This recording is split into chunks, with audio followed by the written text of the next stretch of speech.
بالله من الشيطان الرجيم بسم الله الرحمن الرحيم وصلى الله وسلم على أشرف الأنبياء والمرسلين وعلى آله وصحبه أجمعين رب اشرح لي صدري ويسر لي أمري واحلل عقدة من لساني يفقهوا قولي رب اشرح لي صدري ويسر لي أمري واحلل عقدة من لساني يفقهوا قولي سبحانك لا علم لنا إلا ما علمتنا إنك أنت العليم الحكيم. Assalamu alaikum wa rahmatullahi wa barakatuh. Today I'm just going to give a very brief introduction to understanding jinn possession. The subject is very wide, okay, but I'm trying and give an overview of it, alright?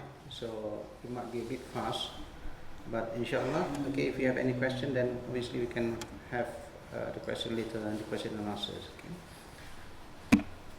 So, alright, when we talk about jinn possession, okay, we must understand where does the term jinn possession comes from, okay? So we must know the source of knowledge, okay? If you go to the Western psychiatry, alright, the Western model, they don't recognize jinn possession. Why is that? First of all, we must know that, okay, when we talk about jinn possession, we are talking knowledge from the Islamic framework. Okay, where is the source of knowledge in Islam? So the source of knowledge in Islam is from two sources: the naqli, which is the divine revelation, wahyu, okay, and aqli, which is logic, science, and experiment and whatever that uses the akal, that uses your intellect. Right? So that's from Islamic framework, okay? And also, but from the Western framework, they don't have the naqli. There is no divine revelation. Okay, so everything is based on your reasoning, on your akal. So you can have logic, scientific evidence, and so on, the same as the aqli in Islam. Okay? Islam recognizes aqli, okay, in the rational evidence. Like in this case of Prophet Yusuf ﷺ, who was accused of trying to do indecent things to a woman, to a lady, but then how was he cleared of his name? Okay, he was cleared using forensic evidence. Okay, look at his shirt. If his shirt is torn in the front, then he is guilty. If the shirt is torn at the back, then he is innocent. Okay? By looking at the scientific evidence, by using rational argument, he was clear that the shirt was torn at the back. So, reasoning, okay, the source of knowledge through aqli, reasoning is accepted as well in Islam. Okay? And also from, because we have the naqli, we have the divine revelation, knowledge from Allah, we also know things which are invisible. Okay, so in Islam, there is such thing, a visible thing where we can see, and also invisible beings, like malaika, angels, or the jinn, which are invisible. Whereas in the Western model, they don't have these invisible creatures.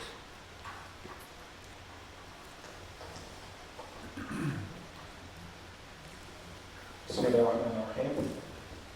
De professor begint te zeggen dat als er vragen zijn, gelieve na de preek houden. Het zal een korte sessie zijn. Daarnaast zegt hij dat de onderwerp van jinn-bezetenheid heel breed is. Dus vandaag is het doel van deze preek om een idee te geven over deze onderwerp. Om een korte samenvatting, een vrij brede beeld te geven over het onderwerp jinn-bezetenheid.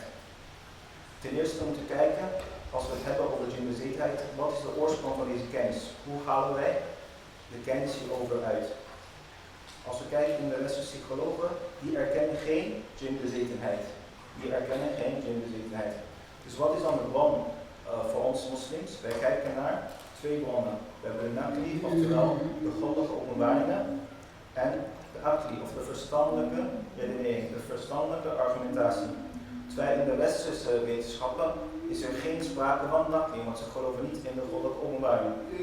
Waardoor alleen dus de rationele oordeel overblijft.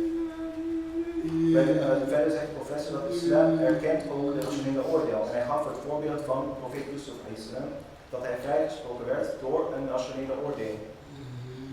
Daarnaast is het belangrijk dus dat we ons niet geloven in het zichtbaar, maar ook in het onzichtbaar. Okay, so sometimes we get confused about jinn possession and mental disorder. We go to the doctor, psychiatrist, they say it's mental disorder, and we go to people who practice Islamic medicine, alternative or complementary treatment. They say it's jinn possession. Okay, so why is there a difference? Okay, so we have to look at how these differences arise. Okay, so there are three basic framework. One is the Western framework of knowledge, as we just know, and then you have the Islamic psychology, which is based on the Western framework, and then we got the Islamic framework, which is based on the Islamic concept, which we say just now, based on Aqli and Naqli evidence. Okay, so in the Western framework, okay, the human is divided into two parts: the tangible or things that we can touch, okay, which is the body, and the thing that we cannot touch, intangible, which is the mind, or they call the psyche, the same word, okay, same thing. All right. And because the Western framework doesn't believe in jinn, they don't believe the existence of jinn, so there's no such thing as jinn possession. You can only have jinn possession if you believe there is a creation called a jinn. Right? So that's from the Western framework. And then you got the Islamic framework, Islamic psychology, which is based on the Islamization of knowledge, okay, trying to map the Western framework to Islam, okay, but still uses the Western framework. So, like the West says, there is a body, the human part is a body. Then in Islam, there is such thing as called a jasad, which is our body, the physical thing. And the West, they say that there is a mind, abstract, something which we cannot see, we cannot touch. So in Islam, we have the concept of the ruh, okay, the soul, the aqal, the intellect faculty, and the qalb, which is the heart or the cognitive faculty. All right? So in the Islamic framework, it's also the same as well. Okay, we have the jasad, the body, the physical thing, and then we have the intangible thing, which is the ruh, aqal, and qalb. So there's no difference between the Islamic framework that uses Western Islamic psychology, which uses Western framework, and the Islamic framework. The difference, and then you will see in the jinn possession. Okay, the West obviously doesn't believe in the existence of jinn, so there's no such thing as jinn possession. Islamic psychology that uses the Western framework believe that jinn exists, but they don't touch on the issue that jinn can cause problem to human being. Jinn can cause health problem or mental problem. Whereas from the true Islamic framework, there are evidences in the Sunnah, in the Quran, and the Hadith that jinn can enter human body, and jinn can cause diseases or mental disorders. So the three frameworks. So our framework is the Islamic framework, which uses the Islamic epistemology, the source of knowledge of it, as the Aqli and Naqli, and also the belief that there is a creation called a jinn which can cause diseases and mental problems.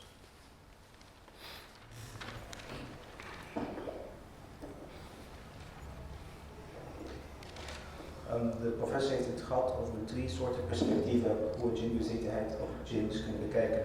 Ten eerste de westerse perspectief. We moeten hieruit begrijpen dat volgens de westerse psychologie bestaat djinn niet. Want zij geloven in twee aspecten, dat is lichaam en geest, oftewel het verstand. Daarnaast zei ook, in het begin zei hij, dat er veel verwarring is tussen djinbezetenheid en psychologische of mentale ziektes. Dus nummer 1, de eerste perspectief is de westerse perspectief, waarvan er een lichaam is en het verstand. Nummer 2 zei, dat is het islamitische psychologische perspectief. Hieruit gaan we vanuit verschillende aspecten, lichaam ook, dat wordt gezien als jasad. Daarnaast het aql, oftewel het verstand. En ruh, het ziel, en qalb, het hart. En daarnaast zei hij ook de puur islamitische perspectief, waarvan we dezelfde punten hebben zoals bij de islamitische psychologisch perspectief. Alleen het verschil hierbij is dat bij de islamitische psychologisch perspectief, dus bij de tweede die we daar zien, wij erkennen dat Jinn bestaat, maar ze zeggen dat Jinn dus geen invloed heeft op mentale ziektes. Terwijl bij de islamitische perspectief, dus ze zeggen dat Jinn bestaat en Jinn kunnen ook invloed hebben op een persoon. Dus dat betekent dat er ook bezetenheid kan plaatsvinden.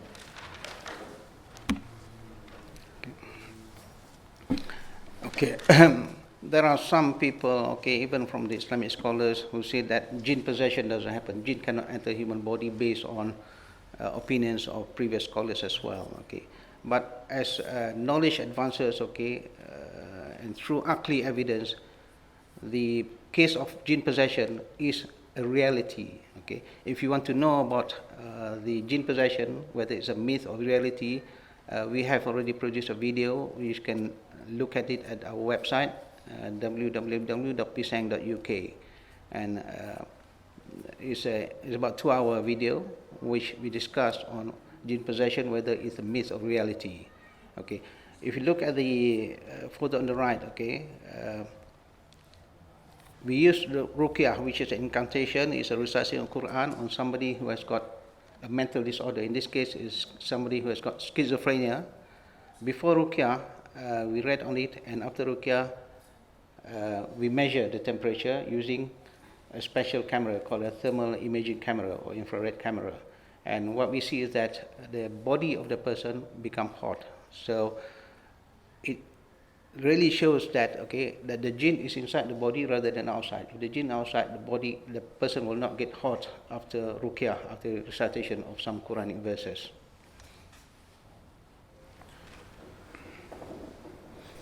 Dus er zijn bepaalde islamitische geleerden die ook de djinn-bezetenheid ontkennen, maar de meerderheid hiervan bevestigt dit. En de professor zegt ook dat als je op hun website kijkt, op de YouTube-video, op www.pisang.uk, dat daar ook een 2-lange video is die dit uitlegt. Daarnaast hebben we hier een infraroodscanner die laat zien wat de lichaamstemperatuur is voor ruqyah en na ruqyah. En de patiënt had last van schizofrenia. Hij was schizofreen. En we zien dat na de ruqyah-behandeling dat de temperatuur, dus lichaamstemperatuur, omhoog ging. Dat de lichaamstemperatuur dus warmer werd. Dus een bevestiging van djinn-bezetenheid.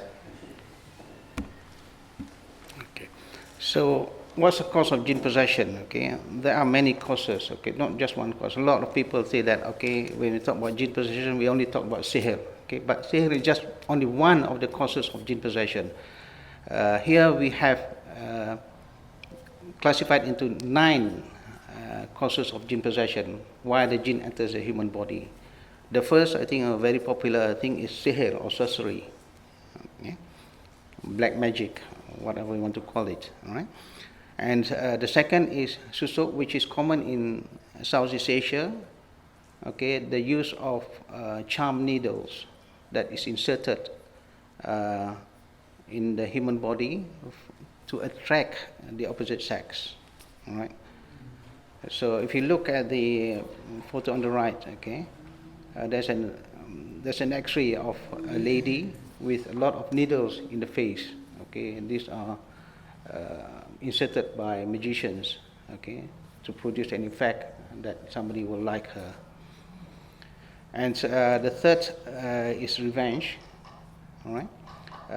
If you cause some problem to the jinn might react and take revenge on you. Okay, let's say our Prophet ﷺ said, don't urinate in the hole, okay, in the ground, okay, because it might be the dwellings of jinn. Okay, if you do that, and then it happens that the jinn is out there, they might retaliate and cause harm to you.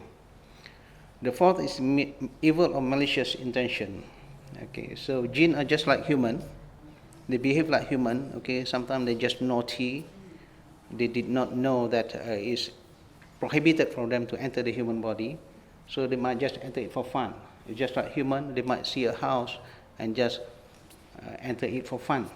It can be that, or maybe just for real evil intention to cause harm, to steal or something. So jinn might enter human body through this malicious or evil intention. The fifth is to deviate human. As we know that Iblis, okay, Lanatullah, has promised to deviate human. Okay, so they can whisper, but if they enter the human body, then they can do more damage. They can cause a person to think, or something which is shirk, or cause the aqidah of the person to fall astray. Right?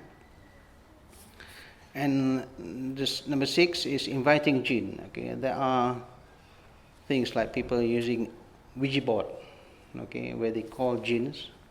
Okay, they play and ask the jinn, maybe knowing or unknowingly. Okay, so by inviting such jinns, the jinn might enter the human body as well.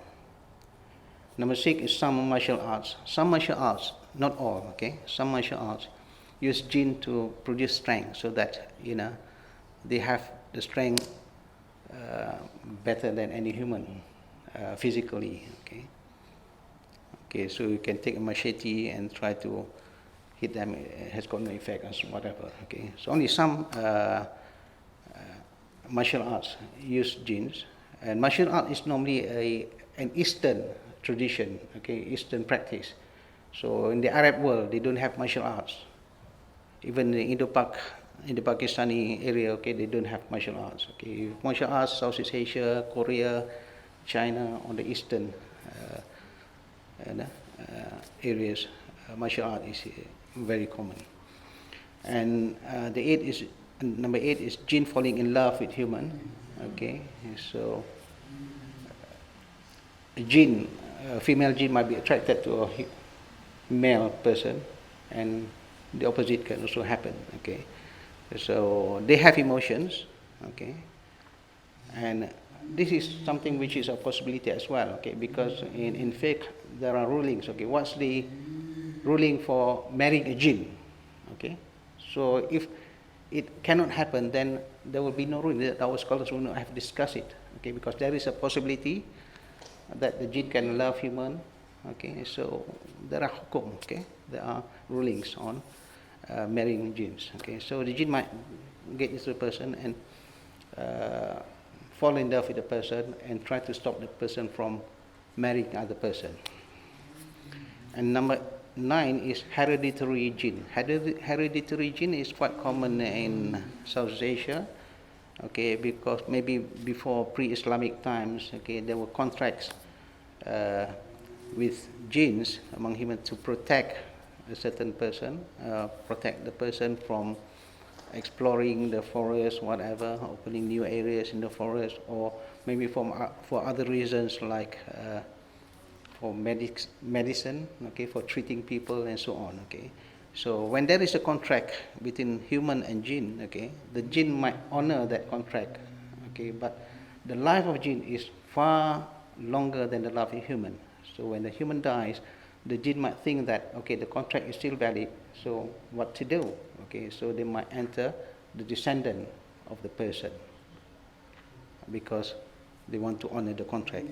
But obviously the contract is invalid. Okay, these are the problems that can cause jinn possession. Nu gaan we eens over naar de oorzaken van jinbezetenheid. Velen denken dat de enige oorzaak van bezetenheid door jinn sihr is, maar dit is dus niet de enige oorzaak. In totaal zijn er 9 oorzaken, zoals de professor heeft opgezomd. Dus nummer 1 is sihr.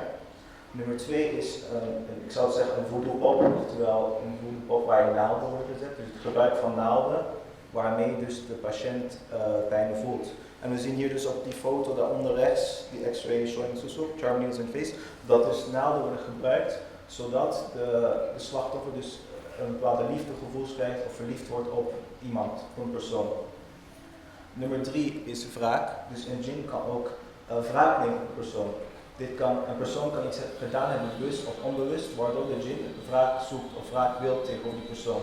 En daarmee haalt de professor aan de hadith van de profeet Mohammed sallallahu alaihi wasallam, waarin hij zegt dat je dus niet moet urineren of je behoefte doen, buiten of in een put, of buiten of in een gat, omdat er jinns daar kunnen leven. En jij kan die daarmee beschadigen. En hierdoor, dit kan een oorzaak zijn, waardoor de jinn dus wraak kan nemen op jou. Nummer 4 is de djinn kan ook een slechte intentie hebben. Hij kan dus slecht zijn qua oorsprong en slecht willen voor jou. En dit kan problemen zijn, hij kan problemen veroorzaken op verschillende manieren. Dus hij kan stout zijn, hij kan schade veroorzaken. En dit dus kan zijn dat de djinn gewoon het slechte wil voor jou en daarmee dus iemand lastig valt. Daarnaast dus nummer 5 was om de mensen te doen afdwalen. Want de shaitan zijn doel is om de mensen te doen dwalen van islam en van het rechte pad. Dus het kan zijn dat de djinn een oorzaak van djinn-bezetenheid is om jou te doen afdwalen. En het is niet alleen dat de djinn dus via waswas jou kan, dus via influisteringen jou kan beïnvloeden. Als een djinn al in iemands lichaam zit, kan hij nog veel meer om jou te doen afleiden. Nummer 6 is dus het djinn uitnodigen. En dit kan op verschillende manieren. Hij geeft het voorbeeld van de Ouija-bord, Ouija volgens mij, uitgesproken in Engels, Ouija, denk ik. Ouija-bord, dus dat zijn bepaalde spellen of rituelen waarmee djinn wordt opgeroepen. Dit kan dus bewust of onbewust zijn. Mensen kan doen als een spel en ze zien niet de schadelijke effecten ervan in. Nummer 7 is sommige vechtsporten. En dit zien we vaak in Zuidoost-Azië, dus in de Oosterse wereld. Dat sommige vechtsporten, dat de djinn worden gebruikt. Dus we zien dat vaak waarmee mensen met zwaarden op zichzelf kunnen slaan, ze kunnen zwaarden in steken, maar het doet niks. Waarom is dit? Dit is door dus invloed van de djinn. Dat ze hulp zoeken bij de djinn. Nummer 8 is dat de djinn kan verliefd worden op iemand. Dus dit kan een mannelijke djinn kan op een vrouwelijke persoon verliefd worden en andersom ook. En ze hebben emoties dus. En de professor bevestigt dit, want hij zegt binnen bepaalde boeken, islamitische boeken en literatuur, worden ook het vraag gesteld van wat is het oordeel om met een djinn te trouwen. Dus hiermee bevestigt dat dit aanwezigheid er kan zijn. Dat een djinn op iemand verliefd kan zijn en de bestaan ervan dus mee bevestigt. En daarnaast als laatste is iets dat we heel vaak in Azië ook zien, is dat de djinn dus via een bepaalde pact of contract van een van de grootouders verder gaat met de nakomelingen. Dus dit kan door verschillende redenen. Dus bijvoorbeeld een grootouder kan een bepaalde ritueel hebben verricht om de djinn te vragen voor bescherming of veiligheid of voor medicijn, etc. Maar omdat de djinn dus veel langer leeft dan de mens, waarna de mens overlijdt, de djinn heeft dan die contract nog en die gaat dan verder op de nakomelingen. Okay, how do we know that we have got jinn possession? Or how can somebody know that he or she has got jinn possession? Okay, so we can actually look at the symptoms. Okay, we had done a research on the symptoms of jinn possessions. There's a lot of symptoms. Okay, everybody says a lot of symptoms there, and in the analysis, okay, the symptoms have been reduced. Okay, into 6 categories. All right. So one is scary dreams. Okay, if you've got dream of falling from high place, okay, and dream of poisonous animals, snakes, scorpions, whatever, dream against Islam. Okay, you're Muslim, you like Islam, but you dream something which is against Islam, which you can't rationalize. Or dream of filthy places, toilets, all the dirty places. Dream of strange features, something which very strange, you can't make sense of it. Dream of ghosts, and dream of a deserted road, somewhere where there's nobody, it's deserted. Okay, so these are dreams, okay, and that you can have, which can be a symptom, indication of jinn possession. And then some people sleep. Okay, the 2 things which are we have here, like crying during sleep and laughing during sleep. Okay, there are the symptoms which are less important, maybe like grinding your teeth and whatsoever. Okay, so let's take these 2. Okay, the crying during sleeping and laughing during sleeping. Or you can have abnormal thoughts. Okay, things which are irrational. Okay, paranoid. You think somebody is watching you. Okay. You have ill thoughts, okay? You think bad of somebody. You don't know why you feel bad. You like the person, but you feel bad about the person. You think somebody is trying to harm you. Or you always have bad, thoughts. Somebody whom you have got no reason to have this ill thought to, okay? Or you like to be a loner, okay? You like to be alone. You don't like to socialize people. You don't stay in the lounge. You just stay in your room. Or you can't focus in the work, okay? Previously you can focus, but now you can't. When we talk about symptoms, symptoms are things which normally you don't have, okay? And suddenly you have. You can say when the symptoms come, okay? Symptom is not something which you are born with, okay? You were normal before, and then you get the symptoms. Or you can, your mood, okay?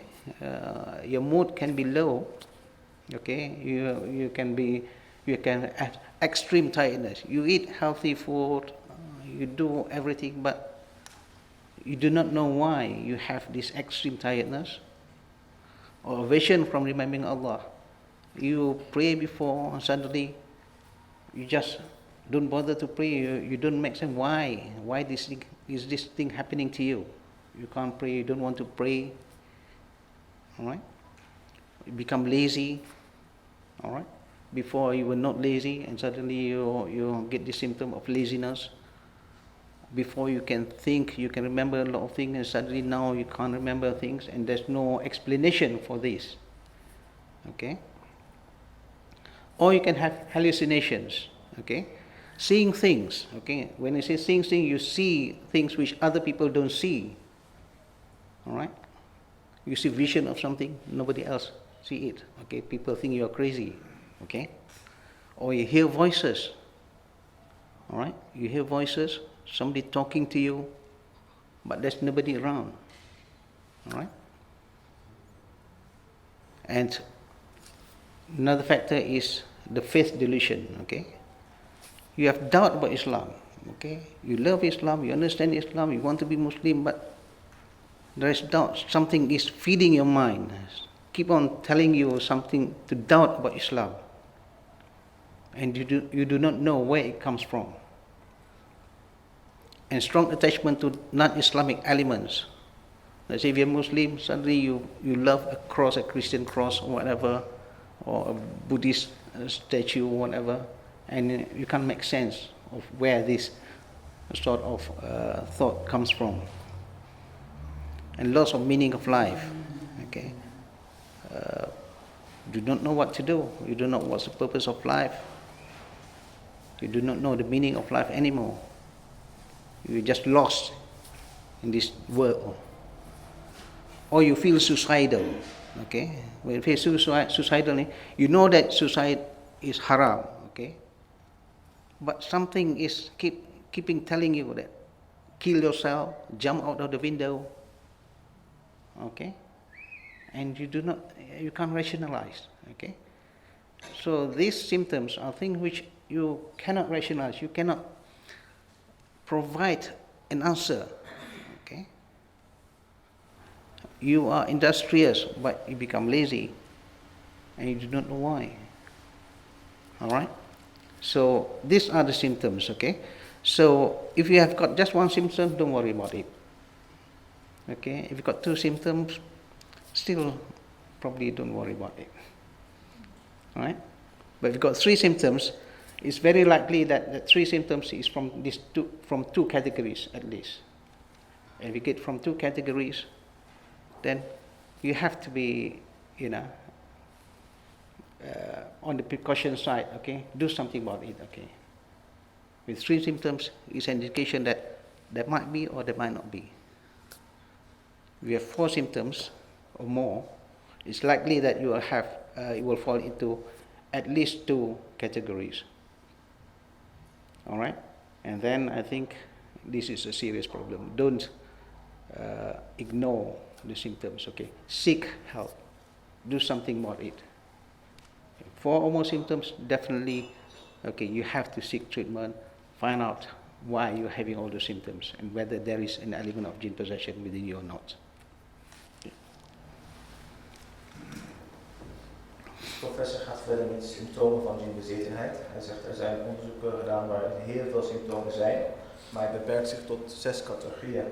De eerste categorie valt onder nachtmerries, dus tijdens slaap. En deze nachtmerries komen in verschillende soorten, zoals het dromen van vallen van hoge plaatsen, het dromen van giftige dieren zoals slangen, etc., andere dieren.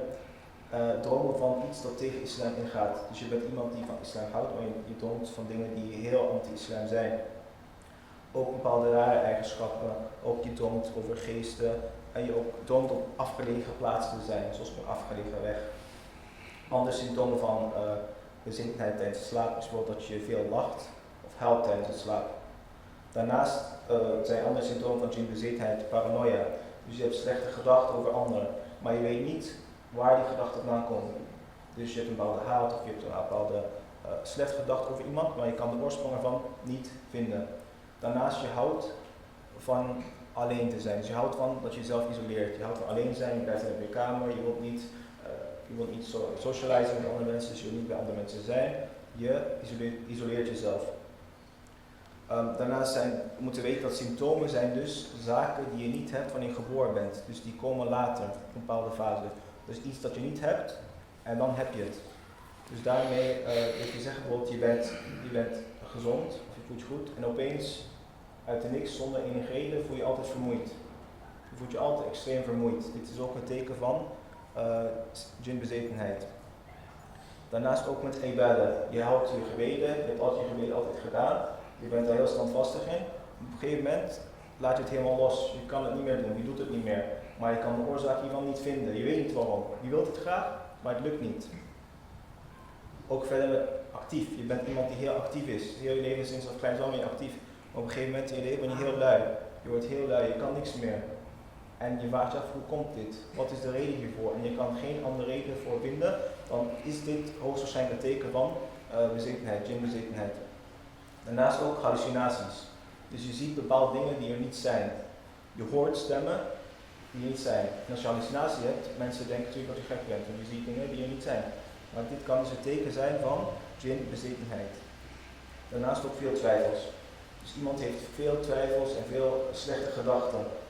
Dus hij denkt negatief over andere mensen, hij denkt negatief over het leven. Het is allemaal heel negatief, dus hij kan nooit de positieve kant van dingen zien. Hij weet niet wat zijn doel is in het leven, hij weet niet waar hij naartoe moet, hij weet niet wat hij moet doen in het leven. En dit is dus nadat hij dit niet had. Dus dit symptoom, voordat die djinbezetenheid er was hij gewoon heel normaal. En nadat die bezetenheid kwam, kwamen deze symptomen tevoorschijn. Daarnaast ook zelfmoord. Iemand kan zelfmoordgedachten hebben. Terwijl deze persoon weet dat dit haram is, hij weet dat het niet mag, maar toch heeft hij de drang of het gevoel van ik moet zelfmoord plegen, ik wil van een berg afspringen, ik wil zelfmoord plegen. En hij weet niet waar het vandaan komt. Dus uit deze symptomen kunnen we zien dat het is vaak zaken waar we geen controle over hebben. In de zin van, je weet niet waar het oorsprong vandaan komt. Je hebt de mogelijkheden onderzocht, maar je weet niet waar het vandaan komt. En je hebt deze categorieën van symptomen dus. Daarnaast zei dus, als je 1 of 2 symptomen hebt, is het nog oké. Het kan een andere reden voor zijn. Maar wanneer er vanaf 3 of meer plus, dan kan het zijn dat die onder verschillende categorieën vallen. En dit zal betekenen dat de kans groot is dat je last hebt van djinbezetenheid. En dan is het heel belangrijk dat je dit niet negeert en dat je behandeling zoekt. Dat je hem probeert te behandelen en dat je dus hulp zoekt. Okay, how do we diagnose jinn possession? Okay, so from the Western, method, okay, they don't believe jinn possession. Everything is mental disorder. Okay, so when they say mental disorder, we must understand what does disorder mean. Okay, they don't say mental disease. Okay, disease is something that you know the cause of it. Okay, if you got malaria, then you know what causes malaria.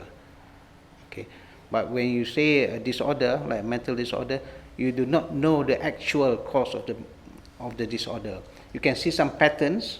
Okay, some, let's say your chemical imbalance in the brain, whatever.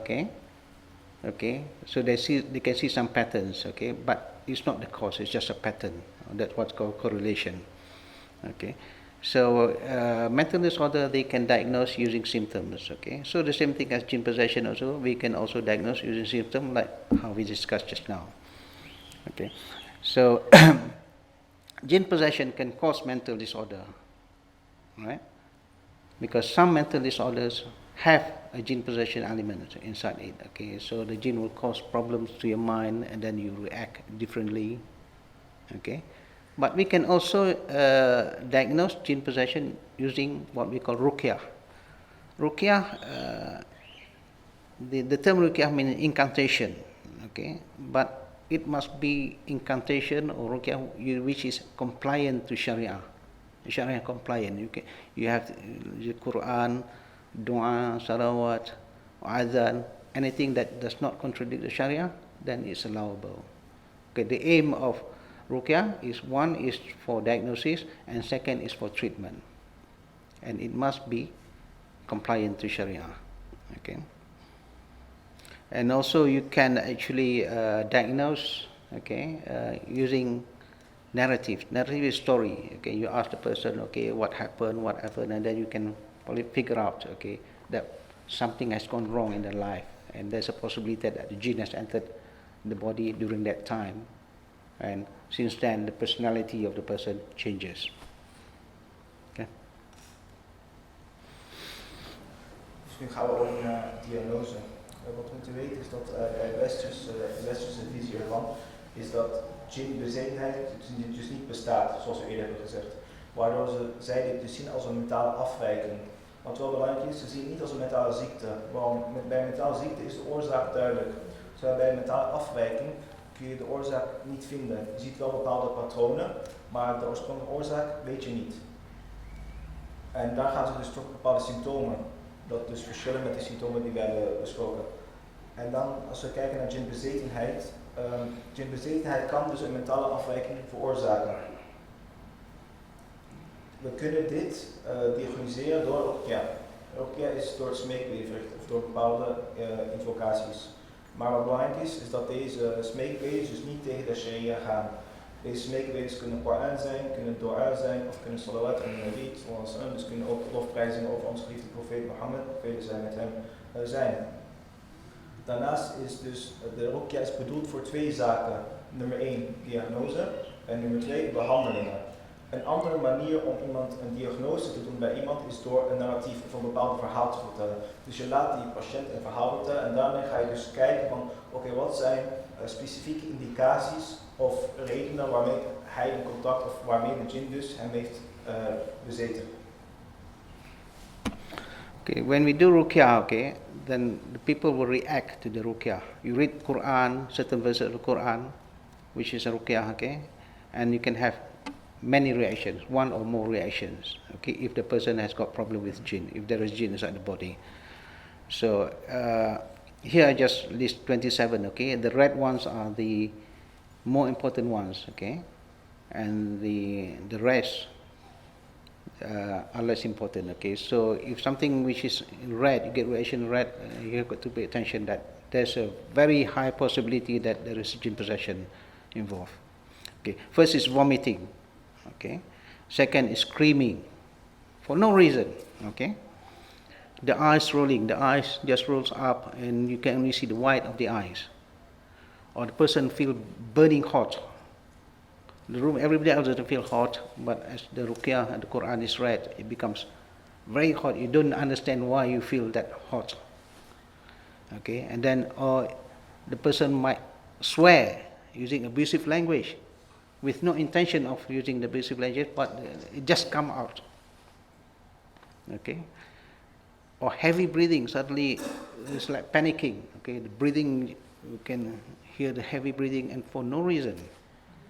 Or a voluntary movement of the body parts, the hands start shaking, the legs start shaking, or whatever, the head start turning and whatever, and there's no explanation, there's no rational explanation for it. Or the jinn starts to speak. How do you know the jinn starts to speak? Maybe through a different language or using a third person. Okay, instead of saying leave me alone, the jinn might say leave him or leave her alone, as if somebody else, not the person, is speaking. Or sinister laughter, okay, laughing, but in a very sinister way.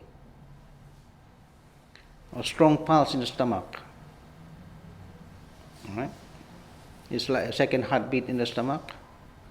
Very painful or sharp pain. Okay, you cannot rationalize how sharp it is, like a knife you're being cut by a knife or being poked by a sharp object, which you can't rationalize. Okay, if you just use your finger, it won't cause that sharp pain, but the person might feel very sharp pain. Okay, or become aggressive. Suddenly, a normal person may become aggressive, want to fight, want to beat up somebody, or the one who reads the ruqyah. Okay, either they do it or they feel like doing it, but the person still restrain it. Or the eyes flickering. Okay, the eyes start to flicker at a very high speed. All right. Or struggle to vomit. Want to vomit, struggle to vomit, but the vomit doesn't come out. Or struggle to say the two kalima shahada. Okay, some will be able to say ashhadu an la ilaha illallah, but couldn't say the second part. Wa ashhadu anna Muhammadur Rasulullah.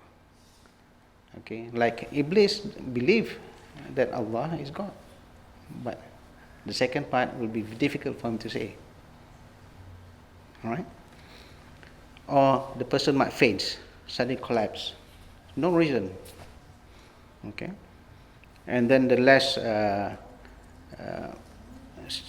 reaction to ruqyah, felt movement in the body, feel dizzy or headache, excessive burping, or start reciting Quran and then burps, carry on burping for no reason, sleepy. Okay, have enough sleep but feel sleepy for no reason, felt hot. Okay, not as burning hot but just hot, have pain, not very painful but just pain, unexplained sadness or crying.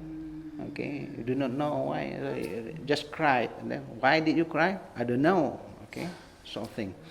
Feel anxious or itchiness, or the jinns start to talk, communicate through thought. The person will start to get strong thoughts from nowhere.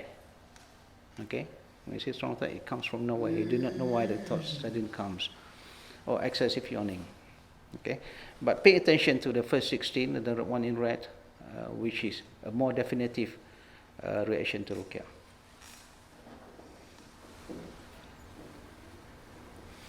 Dus we hebben het hier over bepaalde reacties met betrekking tot ruqyah, wanneer ruqyah wordt gelezen. Wat in rood is gemarkeerd is dus van belang. Dat is heel belangrijk, want wat in rood gemarkeerd is dus een teken dat er groot kans is van bezetenheid. Ten eerste, als je moet overgeven, als de patiënt veel overgeeft. Het veel schreeuwen, de patiënt moet veel schreeuwen. Nummer 3 is dat de ogen rollen, dat de wit dus ook omhoog gaan. Nummer 4 is dat de persoon hij voelt zich net als hij in brand staat, maar hij weet niet waarom. Dus hij heeft het heel heet, heel warm, maar hij weet niet wat de reden hiervoor is.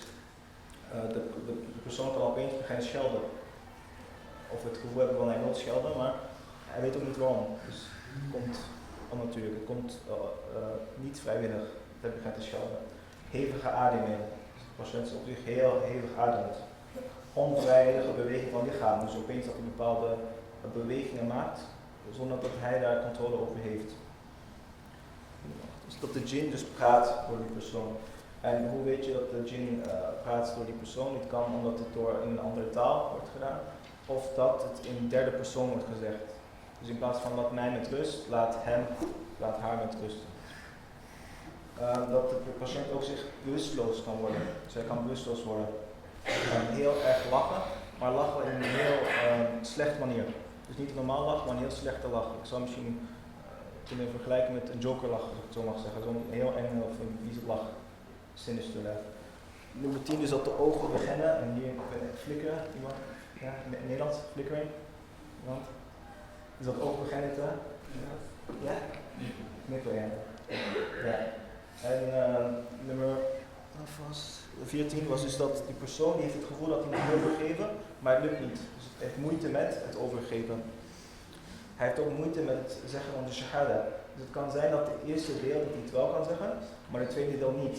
En dan zei de professor dus dat Iblis ook, dus die bevestigt het bestaan van Allah, maar ontkent dus de profeet Mohammed zal zijn.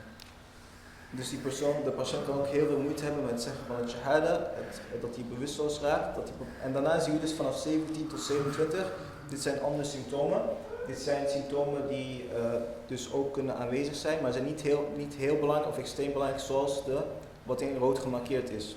Dus bijvoorbeeld dat de persoon zich bepaalde beweging in zijn lichaam voelt, dat hij hoofdpijn heeft, dat hij zich heel veel boeren moet laten, zonder dat hij weet waarom. Dat hij heel slaperig voelt, heel warm, bepaalde pijnen, dat hij moet huilen of dat hij heel triest voelt, zonder dat hij weet wat de reden of oorzaak hiervoor is. Daarnaast dat hij zich heel niet op zijn gemak voelt, dat hij jeuk heeft en dat de djinn zich ook kan communiceren door bepaalde gedachten. Dus gedachten waarbij je denkt van waarom denk ik dit? Waarom heb ik dit soort gedachten? Maar het komt eigenlijk via de djinn die zich daarmee communiceert. En daarnaast dus ook het veelvuldig gapen.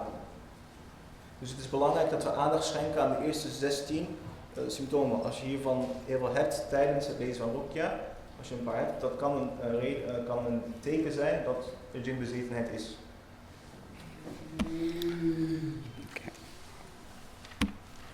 Okay, unaware. Some people are aware that they have got jinn possession. Okay, first is denial. Okay, they don't believe in that jinn possession exists, or okay, denial of the reality, the existence of jinn possession, or denial that he or can she be affected. Oh, I read the Quran, I do prayers every day, so how can I be affected? So in denial.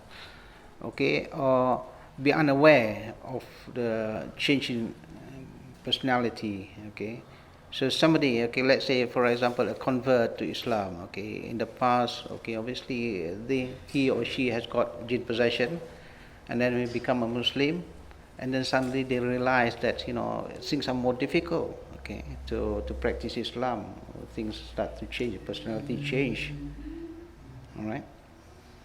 Or Muslims in the past who were not really practicing Muslims, okay, involving in a lot of haram things, and then suddenly they become more conscious about Islam, trying to practice Islam, and then at that point feel that something is stopping him or her from practicing Islam. Okay, so the problem might have been there for a long time, but the person might not be aware, and only when you start to practice Islam, then only you realize that there is a problem.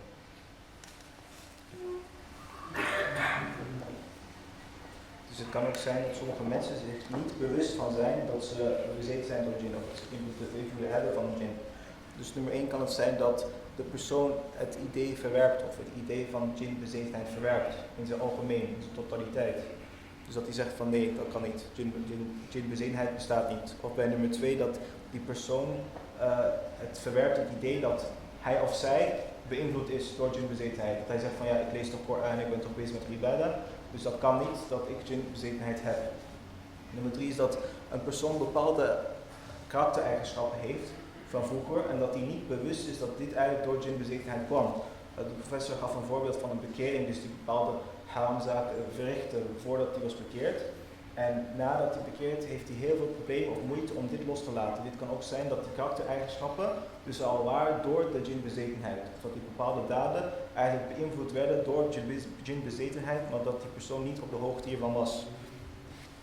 En ja. So, what happens if you don't have early treatment? Okay. So jinn inside, if you don't have early treatment, then the jinn inside, okay, jinn are living organism, okay, so when they live inside the body, they produce excretions, which are toxins to the body, and this on a long period of time can cause health problems.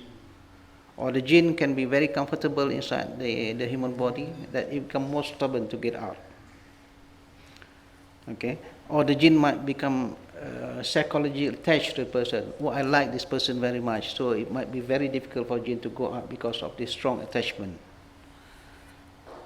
Or the person gradually losing control of his life. Okay, he start making decision. I want to do this, but end up doing something else, and can't rationalize why. Every time he want to do a good decision, it turned out that he did the wrong decision. And another serious case is that okay, it can affect because the aqidah of the person. Okay, if the jinn start to give ideas which are un-Islamic against Islam, then it can obviously affect the aqidah of a person.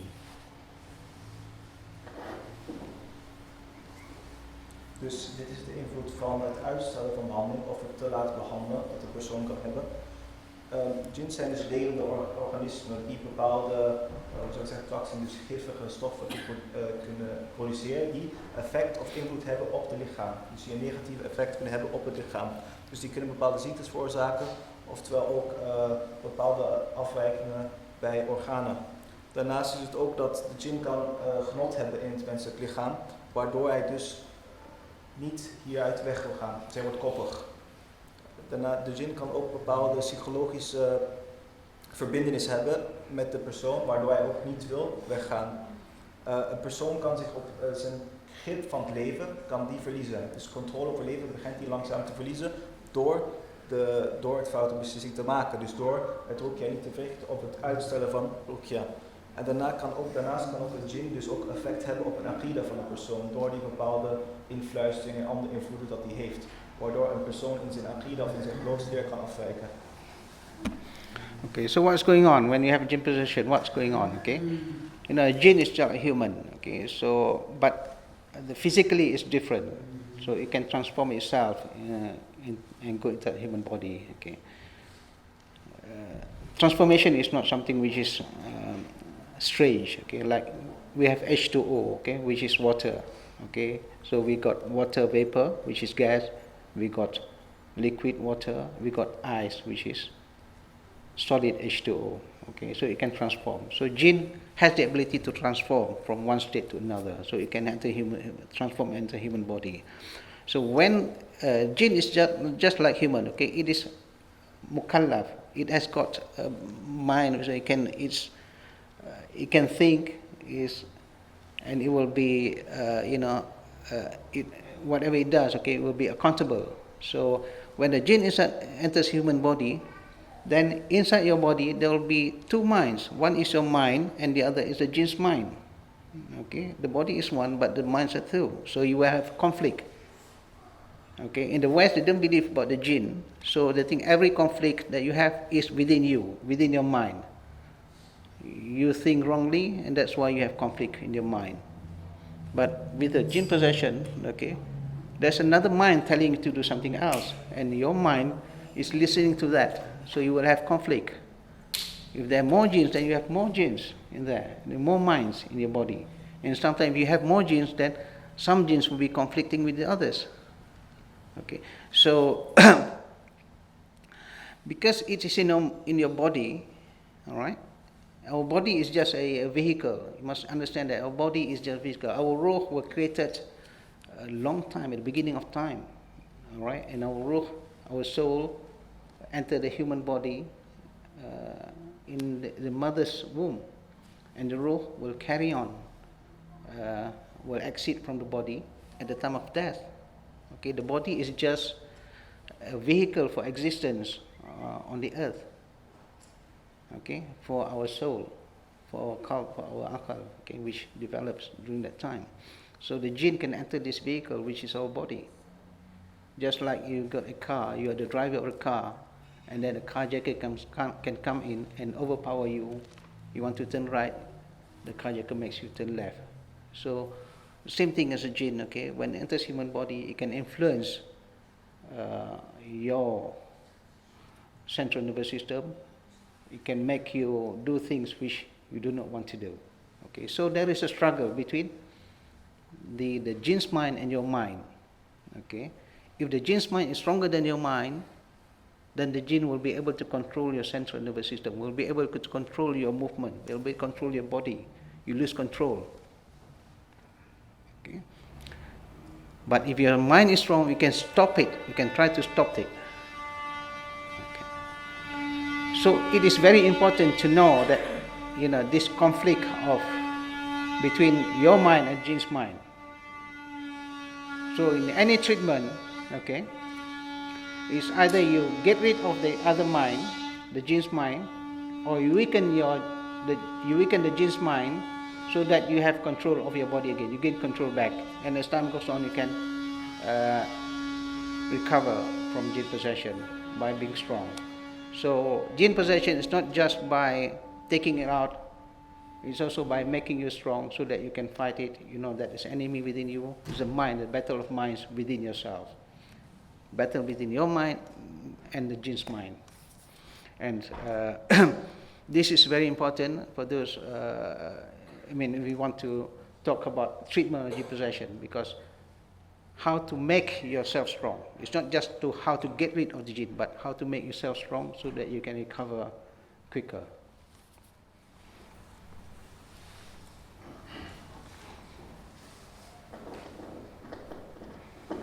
Dus als we het hebben over bezetenheid, dan moeten we ons afvragen wat gebeurt er? Wat gebeurt er in werkelijkheid? Dus we moeten beseffen, ons lichaam is zoals een voertuig, zoals de professor zegt. In de zin van, ons oor was veel eerder geschapen, ons ziel. En het lichaam is een tool. Dus het kan ook zijn, zoals ik een voorbeeld gaf met het voertuig, dat iemand jouw voertuig steelt, dan heeft hij controle over jouw voertuig. Dus daarmee maakt hij de vergelijking met het lichaam. Dus een jinn kan jouw lichaam overnemen door dus het gebruik van bepaalde methodieken. Dus wat hij doet is bijvoorbeeld, de jinn kan zich plaatsnemen in jouw hersenen. Dus hij kan jouw gedachten controleren. Dus daarom zei de professor dat het heel belangrijk is dat wij die strijd aangaan met die jinn qua gedachten. Want het kan zijn dat er verschillende gedachten zijn die tegenstrijdig zijn. En dat eigenlijk doorkomt omdat jij met de jinn aan het vechten bent. In een soort psychologische strijd of een mentale strijd. Daarnaast moet je ook weten dat jinn een mukallaf is. Dus jinn wordt ook verantwoordelijk gesteld voor zijn daden. Dus de jinn hij heeft die keuze, hij is vrij en hij wordt er ook op beoordeeld door Allah subhanahu wa ta'ala. Het kan ook zijn dat er meerdere jinns zijn die zich plaatsvinden in de hersenen, waardoor ook conflicten zijn onderling, dus met de jinn zelf. Dus niet alleen jij met een jinn, maar ook de jinns onderling die bepaalde conflicten hebben in die strijd om de gedachten. Dus het is belangrijk dat wij dus daarbij bij het genezen of het bestrijden van jinn, dat je ook die psychologische strijd aangaat. Dus dat jij dus je sterker staat dan die gedachte, dan die jinn. Dat jij er tegen probeert te vechten. Want als jij zwak bent of je laat die gedachten jou overmeesteren, dan kan die jinn dus volledig controle over jou nemen. Terwijl als jij hier sterk voor staat, sterk in je schoen staat, je vecht deze gedachte tegen, dan zal die jinn verzwakken en zal jij dus de overhand krijgen. Dus het is belangrijk voor genezing, maar het is ook belangrijk dat we ook weten hoe wij onszelf sterk maken hiervoor. Hoe kunnen wij die mentale strijd aangaan en de kracht, of bepaalde krachten van die jinn verzwakken.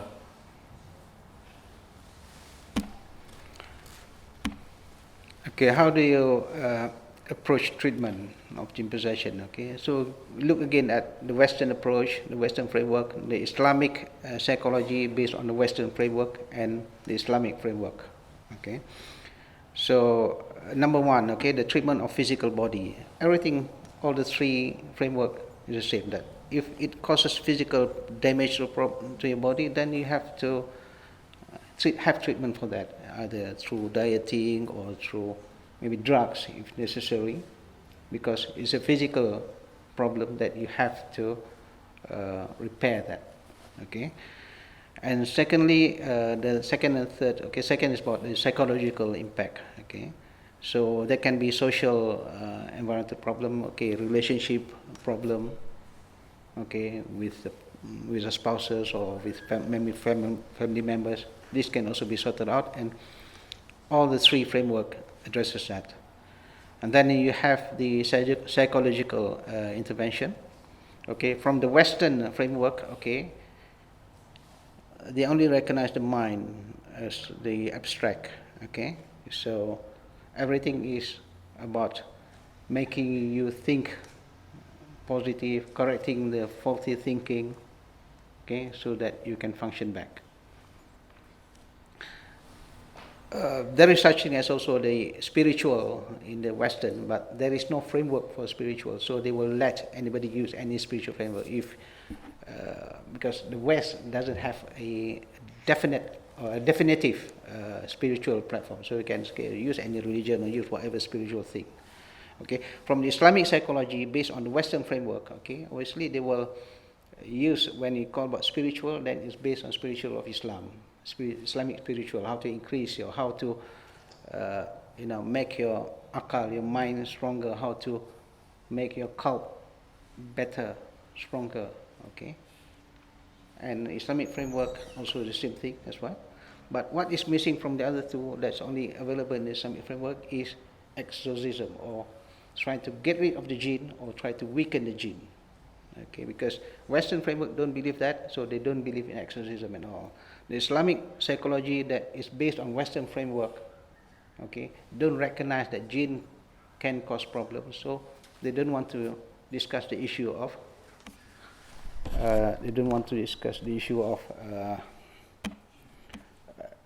exorcism.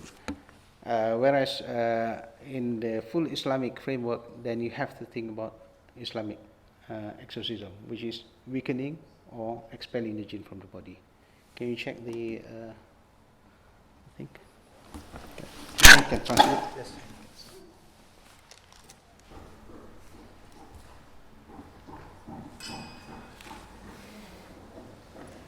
Als we kijken naar de manier van behandelen, we zien weer de drie perspectieven. Dus we zien de westerse perspectief, het islamitische psychologische perspectief die gebaseerd is op de westerse psychologie. En daarnaast dus als derde de islamitische perspectief. En we zien bij dus de eerste twee behandelingen, dus de fysieke behandelingen en het behandelen van de sociale factoren, dat dit dus bij alle drie frameworks hetzelfde zijn. Bijvoorbeeld, als je bepaalde fysieke klachten hebt, kun je bij de westerse psychologie een bepaalde medicatie wil krijgen om die fysieke klachten dus te genezen. Maar als we kijken dus bij de derde, dus bij de psychologische behandeling van de patiënt, dan verschillen de perspectieven van elkaar. Dus bij de westerse perspectief wordt vooral gekeken op het focus op het verstand. Dus dan, omdat ze niet in de verscheidenheid geloven, ze geven het volle kracht aan het verstand. Dus het verbeteren van jouw gedachten, het positief denken, het verbeteren van jouw geest, zo gezien. Daarnaast kunnen ze ook bepaalde spirituele behandeling geven, maar dit is in een vrije vorm. In de zin van, omdat zij niet geloven, zijn ze ook flexibel, open. Ze kunnen van alles mengen en nemen om een bepaalde psychologische behandeling te geven. Als we kijken bij de tweede framework, dus bij de tweede methodiek, dus de islamitische psychologie, gebaseerd op de westerse, methodiek, dan zien we dus dat bij de psychologische interventie, de psychologische behandeling, dat er veel meer wordt uitgegaan van spiritualiteit of bepaalde islamitische principes. Zoals het versterken van je akal, versterken van je verstand, versterken van je iman en jouw hart. Dus door spiritualiteit vanuit de islam. En als we kijken bij de laatste perspectief, dus bij de volledige islamitische perspectief, wordt er ook onderscheid gemaakt door exorcisme, oftewel het behandelen. En dit is dus door ruqya of door het verzwakken van de jinn en het laten verdwijnen ervan. Okay, this is the last slide. Okay. PISANG therapy. PI stands for psychological intervention, SA for spiritual actualization, and G for gratification. Okay. What do you mean by physical intervention? Okay, the intervention is treatment, right? So, like we use psychotherapy, how to make yourself strong. Okay, because as we know just now, it's a battle of mind. Okay, your mind has got to win to be stronger than the jinn's mind. Okay, and that can be done through talking, by empowering you, knowing how to fight psychologically, so that you can win the battle, so you can be strong all the while. All right. And spiritual actualization. Okay, everybody has got potential to be better. Okay, that's why in Islam, from the Hadith Jibril, okay, we got Islam, Iman, and Ihsan. Okay, so we can go from one stage to another. Okay, so everybody has the potential to be a better person. So we have to encourage the person to increase their spiritual activities so that they can actualize it. They can realize this potential. And by being stronger physically, being stronger spiritually, you are addressing, okay, now you're addressing the qalb, which is important, as well as the akal, which can be strengthened through knowledge. Right? And gratification, shukr, okay, to be grateful to Allah at all stages. Okay, so sometimes we are a bit impatient. Okay, why is our problem takes a long time to solve? Okay, so health is just like wealth. Okay, wealth, we ask Allah for rizq. Okay, we want to be a billionaire, but maybe we're just a millionaire and we're still not satisfied. Or if I'm a millionaire, I'm satisfied, alhamdulillah, okay. So it comes in stages, okay. So whatever you have, okay, if you say you want to be a billionaire, like whatever, okay, whoever, and you are still in progressing, alhamdulillah, at every stage, whatever you have is a risk for Allah. You know that Allah will give you more, and the more you are shukr, or your gratitude, you gratify Allah, then the more inshallah Allah will give you. Same as health, okay. It's a process, okay. We want to get well, it's a process, okay. If we start with 7 symptoms, let's say, all right, we get one treatment and then suddenly the 7 symptoms just become 5 symptoms. 2 symptoms has gone away. Alhamdulillah, we're making progress. And then we have another treatment, 4 symptoms. So we know that we are making progress. And we should be grateful to Allah that we are on the right path to, inshallah, having full recovery, because the symptoms keeps on going down. Okay, when you say the symptoms reducing, it can reduce in terms of numbers. Let's say you 7, and then suddenly you have 3, and then 2. Or the intensity of the symptoms has reduced. Before you were very, very angry, and now you're less angry. All right? Or the frequency of the symptom reduces. Let's say before you have nightmares, scary dreams every night. Now you have it just once a week, and then maybe once a month. Okay? So if the symptoms start to reduce, okay, either in quantity, in magnitude, or in frequency, alhamdulillah, you're on the right track to recovery. And these symptoms is something that you can measure yourself. You know, you don't have somebody else, you don't need somebody else to tell you.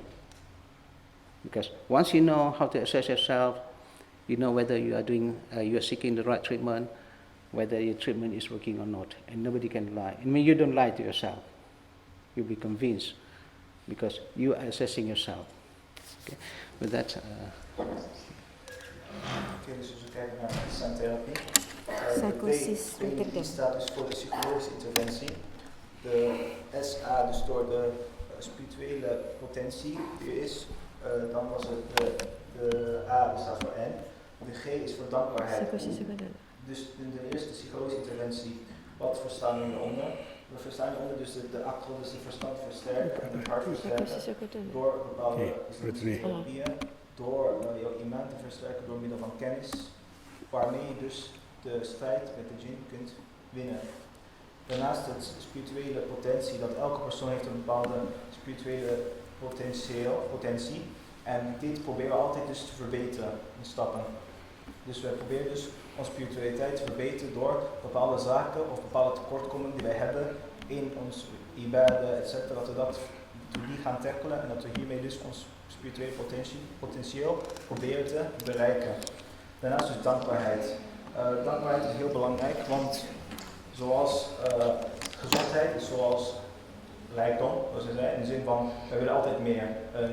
Iemand die €1000 heeft, die wil €1 miljoen morgen.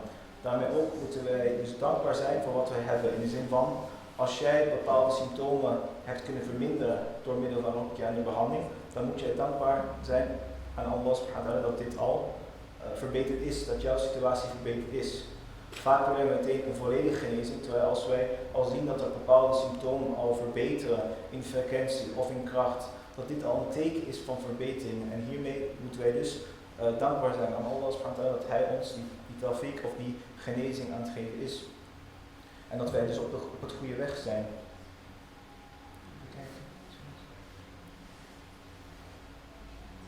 Oh ja, want uiteindelijk, en dit kunnen wij zelf beoordelen, want uiteindelijk wij weten onze situatie.